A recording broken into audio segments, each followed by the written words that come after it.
Friends, अगर आपको बलगम वाली खांसी है या सूखी खांसी है, आप जेंट्स लेडीज़ कोई भी हो सकते हैं।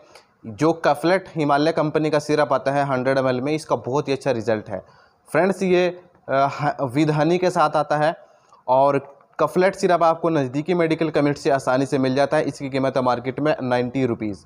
फ्रेंड्स, जैसे ही आप इसको पीना शुरू करेंगे, कुछ ही दिनों में आपको इसका रिजल्ट भी मिलना शुरू हो जाएगा।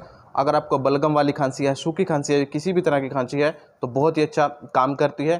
फ्रेंड्स, इसकी डोज़ रहती है, खाना खाने के बाद आप इसको बच्चों के लिए 2.5 से 5 ml, जो बड़े बच्चे हैं 3 से 5 साल के बीच में, तो उनसे 2.5 से 5 ml दिन में 3 बार गर्म पानी के साथ, और जो 5 साल से बड़े हैं उनको लगभग 5 से 7 ml दिन में 3 बार गर्म पानी के साथ दे सकते हैं। और बड़ों के लिए बहुत ज़्यादा खांसी में 10-10 ml दिन में 3 बार गर्म पानी से ले सकते हैं। बहुत ही अच्छा रिजल्ट मिलेगा।